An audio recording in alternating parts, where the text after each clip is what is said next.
Okay, today I am with Mark Jakuboski, restaurateur, owner and operator of Old Man Raffertys in New Brunswick and in Hillsborough, New Jersey. Good afternoon, Mark. How are you and how is your family? Um, Doing well, Rich. Family's good. Um, Moving along day to day. No problem health-wise with the virus. Everybody's healthy. We're all just rolling along. Staff is healthy, which is my other family. No, honestly, a couple went through it and they survived it, and that's my secondary family, so it's important too. Yeah, thank God for that. I know we've known each other a long time. I think since your very first place, Mark's Deli in Red Bank. But you have Old Man 19, Rafferty's. Let's go ahead. 1980. 1980. Wow. What were we, about 15 then or I something? don't know. You have Old Man Rafferty's restaurants now. They're very popular restaurants. Like I mentioned, one right now in New Brunswick, one in Hillsborough. Can you give us a little overview of your business concept, both pre-COVID and now? My business concept pre-COVID was just a family style restaurant, casual theme. Started in 1984. We give you really great fresh quality food. We've been farm to table since 1984, before it became popular. Um, at a reasonable price, a value for your dollar. Same restaurant, two totally different demographics. New Brunswick is the city, so we do a lot of corporate, a lot of family business, a lot of parties, a lot of corporate meetings. Hillsborough, the suburbs, all families, get-togethers, busy Friday night dinners. That pre-COVID. After this thing, it's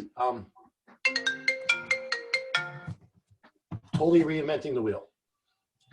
I've opened, Richard, many restaurants in my life.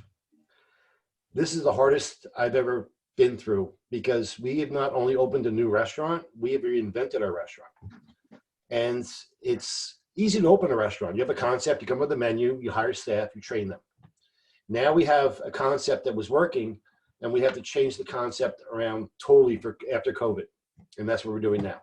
You have to adapt a whole different business plan, new menus. You have to take online ordering. You have to start evaluating your partners of DoorDash or Uber Eats or whoever it might be, outsourcing, putting your own people on the road to deliver, restaffing your wait staff to now be delivery people, restructuring their pay structure, and at the same time, train your staff that has been used to doing things for 20 or 30 years into a new way of doing things. And that's the most difficult. Right. That is a challenge. That is a You challenge. take all new people and this is what you're going to do. It's kind of easy. If you have to take these people and this is what you've been doing for the last 20 years, and now, no, you're not doing this anymore. You're going to do this now. It's a challenge. So that's after COVID. So you mentioned you do delivery, I guess takeout. You also mentioned to me, off of this interview that you're selling groceries as well, right? In New Brunswick, we had a little gourmet shop. It was a takeout sandwich and prepared food. And we have totally stocked it with, everything that we can buy as far as goods. I mean, we have storerooms in the restaurant storing our onions, our walk-in storing our produce, our grocery items. So we basically just moved all that up to the upper floor, all our steaks, our chops, our chicken, our seafood, and basically put it on sale for the customer. And it's the gourmet shop is reinvented. We've moved all our wine storage from our wine room in the basement to upstairs, put it on display. And we've loaded our fridges. Our fridges were all like Snapples and Diet Cokes. Now we have Snapples, Diet Cokes, and beer by the bottle or by the 6-pack. And it's actually starting to take off and do really, really well.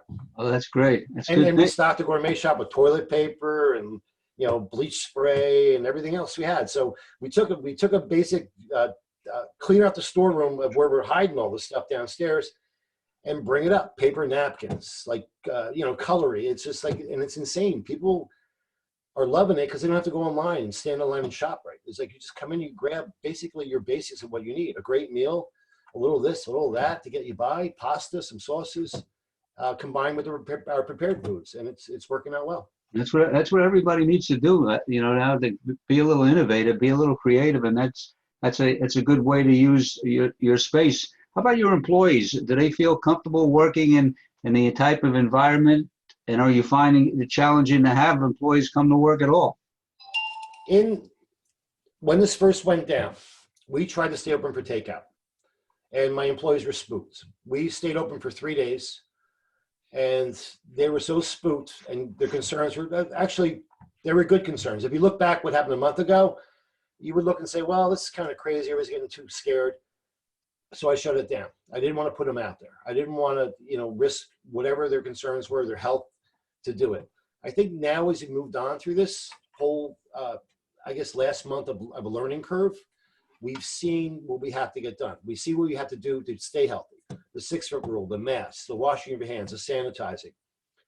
And when I called them back to work, because we had this PPP loan approved, they were kind of very excited to get the hell out of the house and come back to work.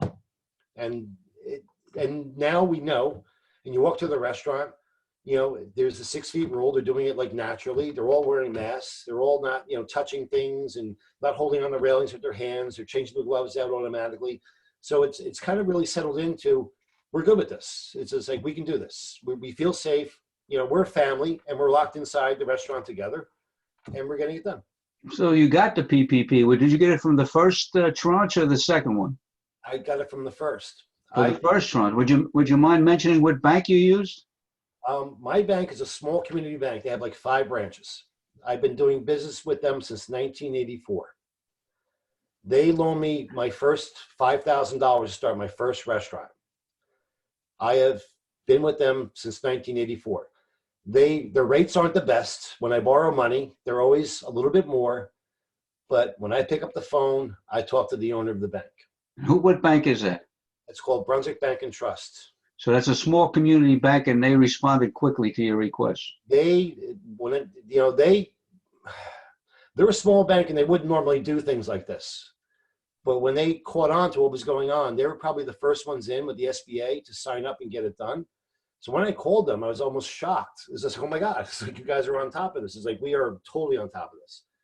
And it was a marathon. It's like, there was a ton, Rich, I don't know who did it or didn't do it.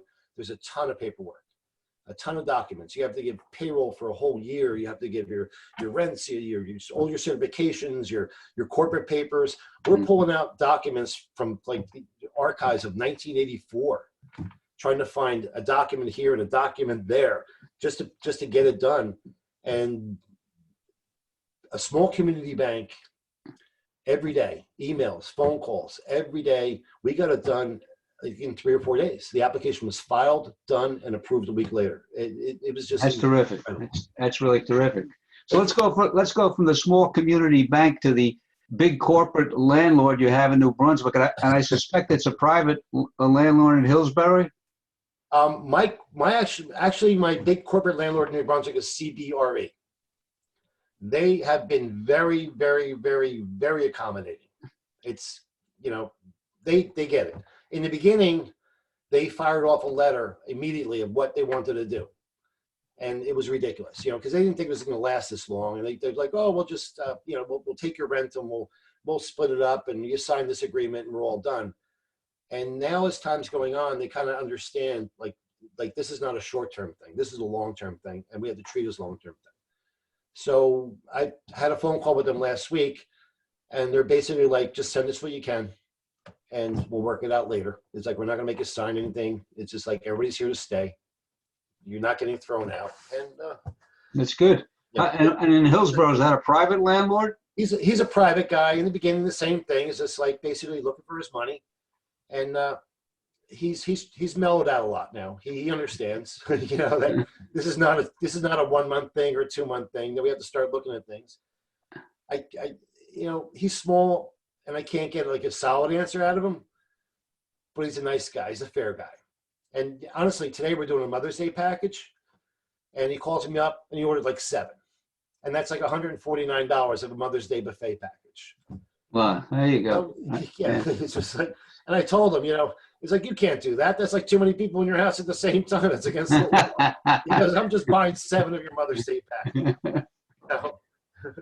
You mentioned you made a couple of conceptual changes. Do you anticipate doing any more operational changes or maybe renovations to the restaurants while you're closed? Any kind of work like that? Like fixing up, repairing, things like that, Yeah, or painting, changing, making more space, cutting. Richard, my biggest challenge right now, when we were all shut down as a restaurant, and everybody will tell you the same thing. We were shut down so fast. We're on the street for a lot of money.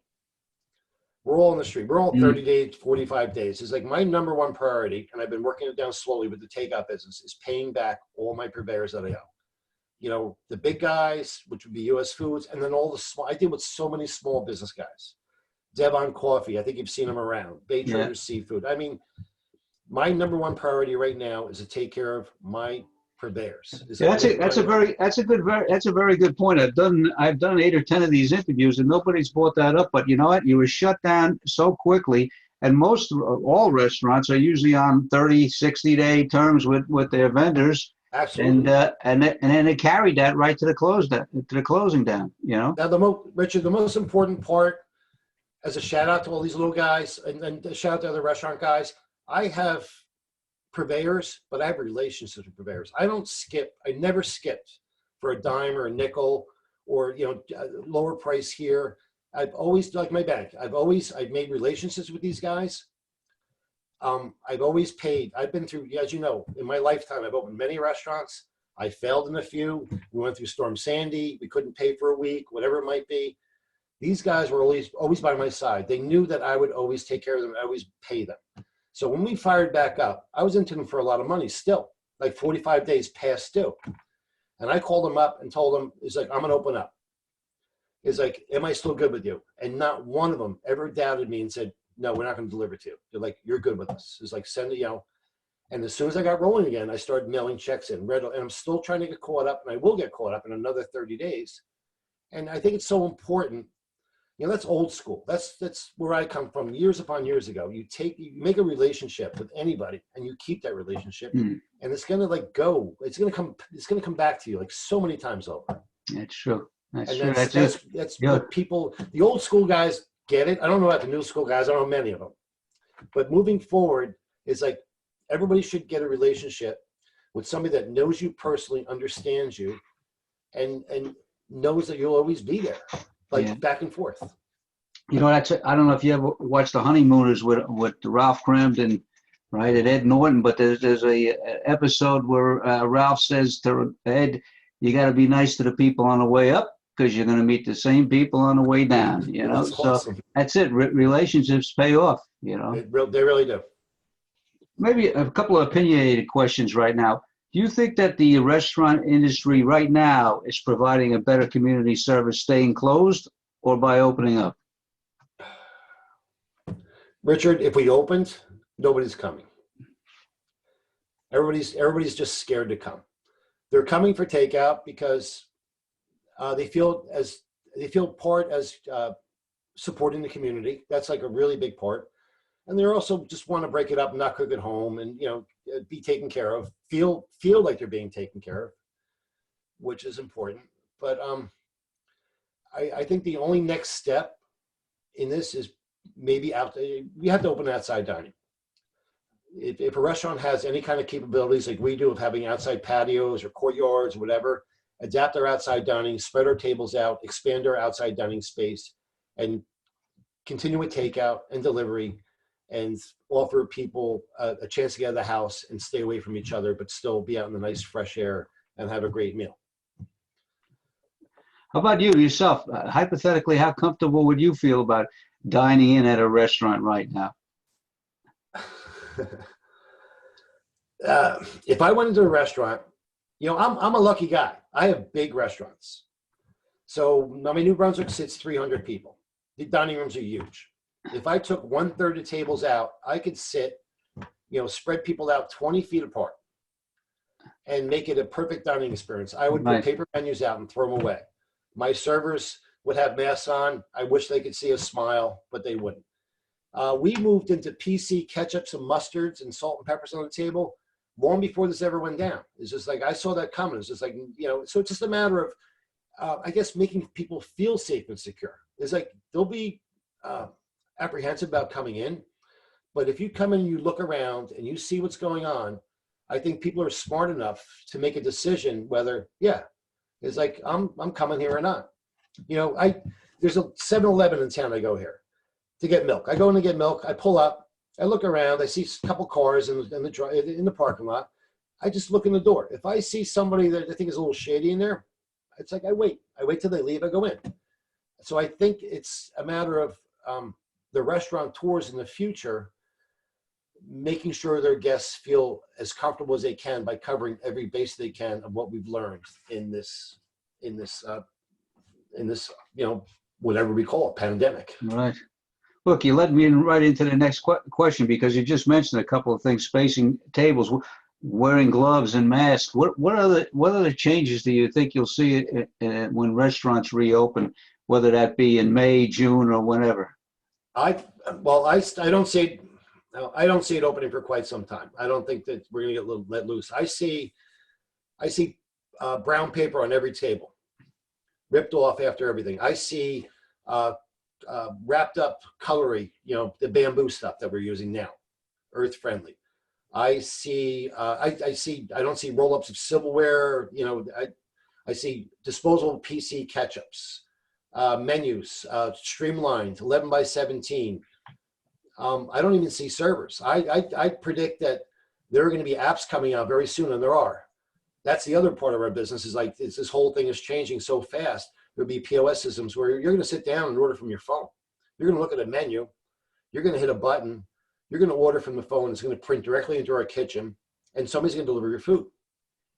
That's the way I feel it's going to happen. That's a good point. Also, I've also heard that the transaction of money, no cash, no credit cards, you're going to be paying right from your phone as well. Right from the phone. Yeah. So nobody has to touch anything.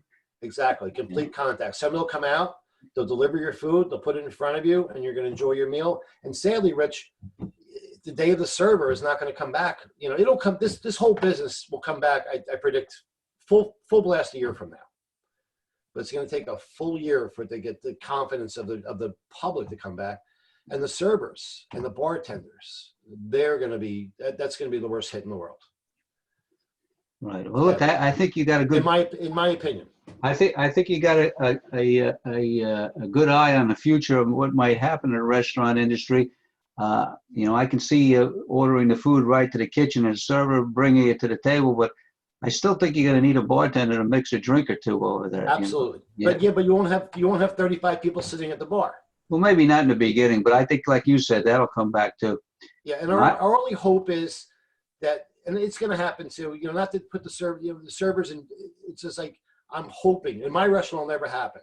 It's like, I will never go back. If this gets better and everything, the world mellows out, it's like the hospitality business is always about somebody coming to your table. It's like, I will never continue forward when things get safer. You say, okay, this worked well now. We're just going to keep this app going and cut our labor costs down and make more money for ourselves. That's not the hospitality business. It's always been that contact of feeling welcome but that's the class of people that are going to suffer the longest, sadly. But right now, my servers are on the road delivering. They're delivering doing very well, actually. Yeah. And they don't have contact, but they have interaction. They see their customers, they deliver food, they talk to them like from 6 feet away. So it's all working out good for them now too. And they hustle. Well, yesterday was day 50 in the lockdown, so during that 50-day period, what's been your biggest challenge, whether it be business or personal? What's been your biggest challenge over the past 50 days? Personally? Or business-wise? I mean, we all have different things we deal with. Personally is getting paid. Yeah. Even though I have the PPP loan, I'm down to half my salary by law. So holding on personally with my house and my life, but that's secondary. Right. And also I'm not being a big guy here. I take some of my paychecks, whatever's left over, and I'll pass it on to the fish guy. It's what you got to do. It's like, he's got to live too. If I just take what I need for now, and all restaurant guys do the same thing. You'll find it, you talk to all these guys. If they're not making a lot of money in 1 week, if there's a snowstorm, if there's a storm Sandy, they're the last people to take their paycheck. Yeah, And, yeah. that's what we do. They take what's ever left of the pie at the end of the week. That's it. There's nothing left. You don't take it. That's all there is to it. You get by. But business-wise, how are we getting by? We're running about 35-40%. That's pretty good. That's higher than most. Most people say 20 to 30, you know. No. That's pretty good. The most important thing we've done is the home delivery. And I read in Asbury Park, you know, I'm on Facebook all over the place.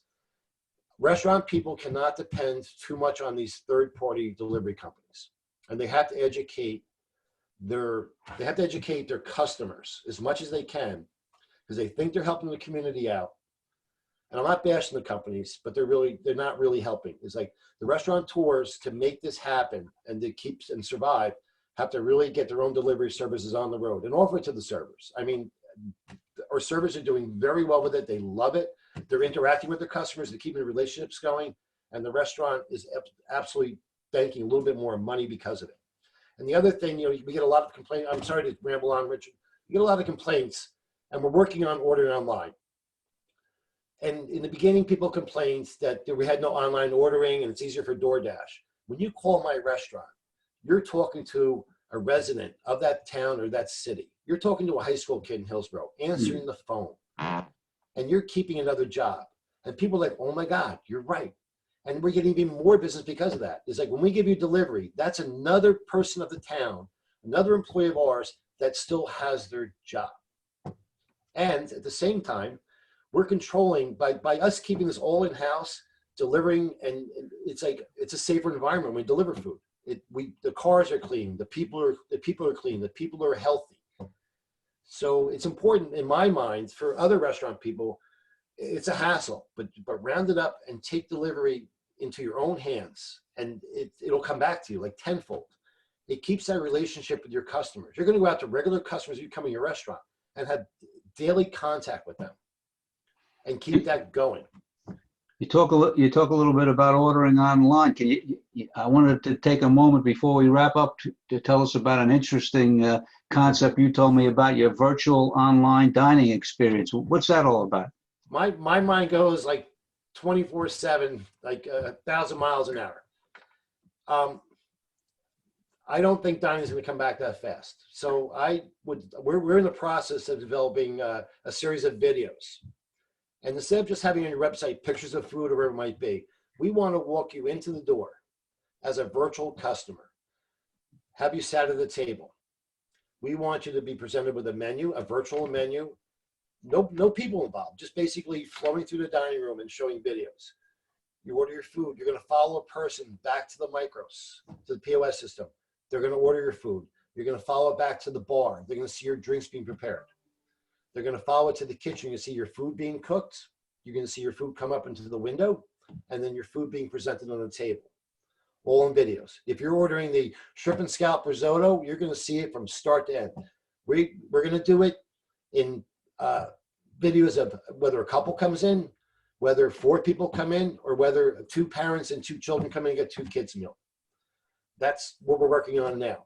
So you can actually follow the entire process like you're in the restaurant, and then even farther, like following the server around to the kitchen, to the bar. You're going to watch the bartender make the drink, and then all coming out to the table, and you'll see the food coming out of the table, steaming hot, presented on a table. And people might say, I want that shrimp and scallop risotto. Yeah, it would make that concept perfect. After the video is just about to end, the doorbell rings and they deliver your dish right there, right there. That's exactly where we're going. If we can time it like that, but that's exactly what it's about. It's like, and then getting it in here and getting into the house. If the video ended, the doorbell rang, it'd be like incredible. Yeah.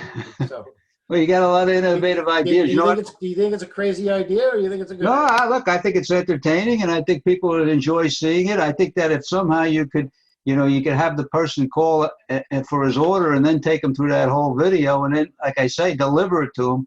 I think that rounds out the whole thing. But it's a good concept. It's an entertaining concept. People now are looking for things to keep themselves involved, entertained. That would be a perfect. Most people don't know what goes on in a restaurant from the time the order goes in until it comes all the way to their table. So, But they're obsessed with cooking shows. Yeah. You know, they're obsessed with Gordon Ramsay and Hell's Kitchen. So I figured Netflix, really like Netflix, and they're on Netflix. So this would be a good change for them, you know. maybe. So that's a good idea. You know what, Mark, as you know, 80% of my clients are in the restaurant business, and we're in the process of forming like a task force with a few select restaurateurs to collaborate with some ideas for reopening. Would you be willing to participate in that? Absolutely. Yeah, I think you'd be an asset because you know you have been doing this for a very long time, and you like you said, your mind's going 24/7. So that's good.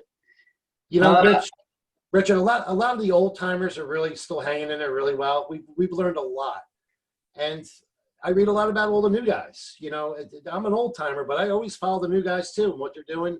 And I think, you know, between all of us, the old and the new, getting together, is like we can really come up with some great ideas to keep our industry moving forward. And it's going to move forward. It's just a matter of time, and holding on. But the little guys, everybody, they just have to really kind of have their minds go 24/7 and just keep thinking and don't give up. Don't give up. Just keep thinking. If it doesn't work, change it up. Do something else. It's like keep trying. Keep in touch with what's going on with people, what you think people need. That's our business. Even if you had a physical restaurant with a dining room, you always try different things. You just don't give up. You always hustle it hard. And I think that's the most important thing in these tough times with all these people. It's just don't just take your 20% takeout. It's like, how can I make it better? How can I get this? How can I build it more? Just like you would in your dining room. Don't wait for government to say, okay, now you're ready. We can't depend on anybody else, but we can depend on ourselves. And you can get this done. All right, one last question, Mark. Before we wrap up, what would you like to say to your loyal customer base out there that has been missing the dining experience in both of your restaurants for, again, now over 50 days? What can I say? I don't know, Richard. I miss them. Yeah, well, that's I miss seeing their faces. It's just, and that's why we're out there on the streets. Is like we're going to get them back. I miss the regulars in both places. I miss the corporate meetings. New Brunswick was very, very big for corporate meetings and relationships with all these people that ran the corporate meetings. It's just a whole different thing, and it's just. We'll get them back. Yeah, we'll get them. They'll come back. They'll come back. Well, look, Mark, I thank you for your time. I appreciate you coming on today. I hope this ends very soon for you, for all your fellow restaurateurs, for all of America, so that we can get back to work, we can get back to normal, and till then, one day at a time, keep the faith. Hang on. That's it. We hang on. All right, Mark. Thanks a lot. I hope you have a great day. Thank you very much. Thank you. Bye-bye. Take care.